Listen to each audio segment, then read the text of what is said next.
Hello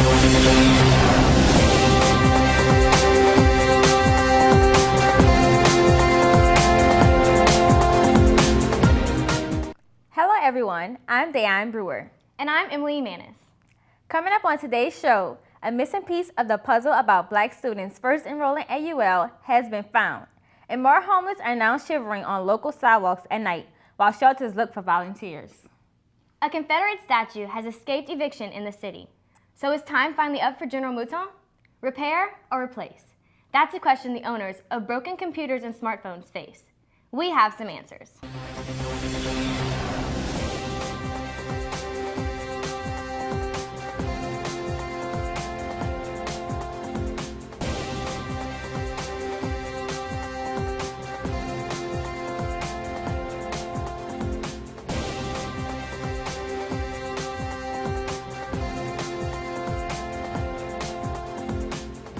Lafayette activists tried last year to remove a Confederate monument at the downtown gateway. Nothing has changed for now, and Lauren Jones reports there are still some people not happy. Citizens of Acadiana Parish are protesting the existence of a General Mouton monument in downtown Lafayette. It stands in front of the building that welcomes international visitors. Regularly, buses stop right there and debark lots and lots of international visitors, and the first thing they see about our community is a statue of oppression. Leaders who oppose the statue have a problem with its prominent location at the corner of Lee and Jefferson Street. We would like to see the Mouton statue moved to a museum, a part of a display that would explain the whole story. Shanice Bell finds the monument completely offensive and wants it removed altogether. It should not be moved to a museum. Put it in storage. Nobody wants to see that anymore. It's a new age. It's a new generation. It's time to move on. We don't need that in our site. Though some want General Mouton's statue to remain, residents feel its removal could significantly impact the community entirely. If the monument was taken down, I feel like it would be a huge step forward for the entire Lafayette community and support to the African American community as well. White people who are offended by it, I believe that all of us ought to know better. Citizens who believe General Mouton's statue is a part of history have won the battle for now. Others may still have some challenges ahead. For Louisiana Focus, I'm Lauren Jones.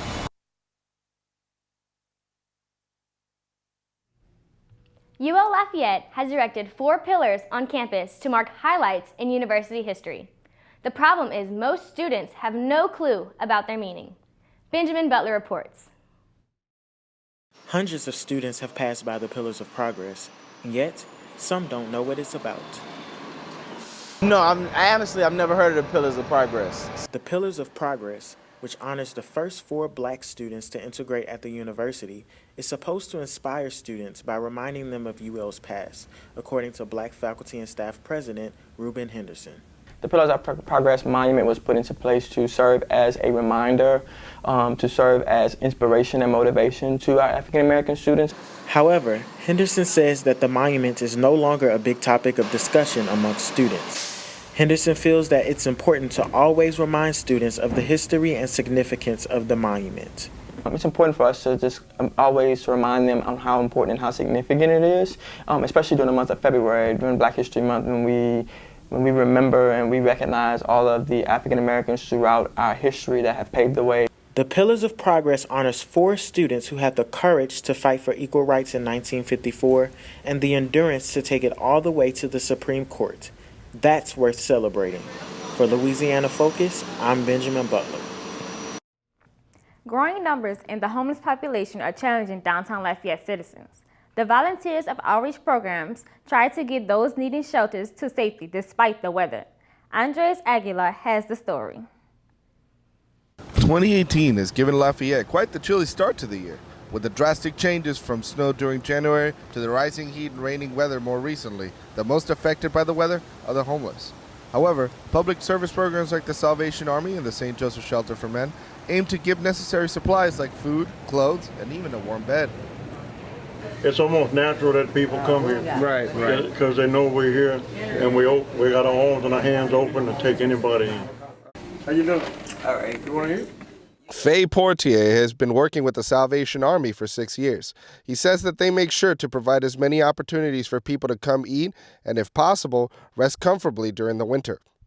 take names at 3 o'clock for the people staying here, and I'll let them in at 3:30, and I get their cards ready, and we invite them in to eat dinner, and then we bring the public in. We feed like 100 to 125 people a day. But the Salvation Army is not the only program to give people hope. Catholic services like the St. Joseph Shelter for Men helps provide relief through their diner with free lunches to provide at least a very valuable hot meal. Volunteer Eddie Fisher says that shelter helped him get back on his feet. However, he says this should only be a stepping stone for anyone stuck in the cold streets. Everything you need to get back on your feet is within this block. And while Eddie Fisher continues to serve the Lafayette community with the St. Joseph Shelter for Men, he says that the help is much more needed. As the weather constantly changes, more people come in to use the shelter, the diner, and even do their laundry. There's still much work to be done, but these volunteers show the great support of the Lafayette community and their willingness to help anyone in their time of need. For Louisiana Focus, I'm Andres Aguilar. In today's world, it seems like everyone is tied to a computer of some kind, either a smartphone, tablet, or laptop. But when those fragile devices fall apart, then a decision has to be made. Merlin George reports on what that means for computer owners. College students are known to want the latest technology, electronics such as cell phones, smartwatches, laptops, headphones, and many other devices are used for several different reasons. Social media, to keep up with the weather. For school use, of course, but then I also, I'm a computer programmer and I work to develop video games. No matter how great electronics are, students know that they are costly and even more so fragile. I think because the more technology advances and the smaller that the gadgets get, the more fragile they are. It's really effective to make something that's very attractive but breaks easy. Independent repair shops like CPR are aware of the evolving design of electronics. Ethan Gilbo believes unreliable durability isn't worth the price of these electronics. You pay a lot of money for something doesn't necessarily mean that it's durable and it will last forever. Along with students, Ethan feels that electronic producers create products to appeal to customers, but they won't last very long. These companies are building things to only last a couple years, just so that way they know that you will buy something within a couple years brand new because you're almost forced to. Students know that they have options when one of their electronics breaks. They will have to repair or buy a new one, but there are ways to avoid this, particularly with cell phones and laptops. You should take precaution, get screen protectors for your phones and phone cases so that you don't have to worry about that. Experts say that those who use independent repair shops are more satisfied. For Louisiana Focus, I'm Merlin George. Cheerleaders today face some of the same injuries the athletes do. So how do they stay healthy? One local high school's basketball player's dream seemed pretty far-fetched, but not anymore. Those stories up next on Louisiana Focus.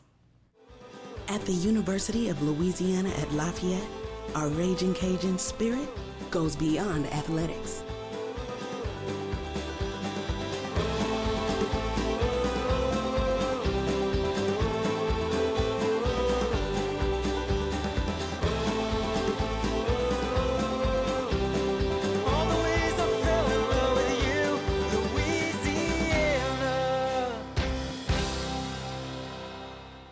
Cheerleading has become an intense competitive sport, and that means the physical hazards they face, just like players on the field. Jessica Allen reports on what has been done to ensure the safety of these athletes. Cheerleading can be a very dangerous sport when things go wrong. I knew something wasn't right whenever I hit my head, but it was a really bad experience. When an athlete comes with concussion symptoms, they are immediately sent to our athletic trainer. So when an athlete comes to me with concussion-like symptoms, they'll come to me and then they'll start explaining to me. So what I'm looking for is having them explain to me what kind of feelings they're having. It's like headache, dizziness, nausea, lightheadedness, anything like that. Although concussions happen, cheerleaders and coaches have safety rules and regulations that are followed while practicing and performing the sport. So all cheerleading coaches are required to be ACA certified, which is the American Cheerleading Coaches Association. Make sure that we truly understand the safety of each aspect of cheerleading, making sure that we know the proper progressions to follow and the steps to take in order to ensure the safety of these athletes. Recovery time for a concussion is probably about 2 to 3 weeks. Cheerleaders risk concussions every practice or performance, but it's all for the love of the sport. Getting an official letter from a university department of athletics can be a happy or a dreadful experience. Emily Emanis reports on how one high school basketball player handled the news. We were in film session one day watching film the day before a game, and the athletic director and maybe the vice president interrupted film and said that there was a serious issue that they had to discuss with one of the student athletes, and they had a letter. Coming from a very small high school where the odds are against you to play college sports, Jacob was hoping that this letter would bring good news. And they pulled me aside and said they needed me to open the letter and read it in front of the team. And anyways, the letter said that I was on full scholarship and I had awarded financial aid, and it was great. All the guys were excited, coaches were excited, and I was just super thankful. Jacob's hard work doesn't go unnoticed. I met with just one of his coaches, and he explained how his hard work helped him achieve his basketball dream. Well, Jacob's one of the hardest workers on the team, and he probably should be since he's a walk-on.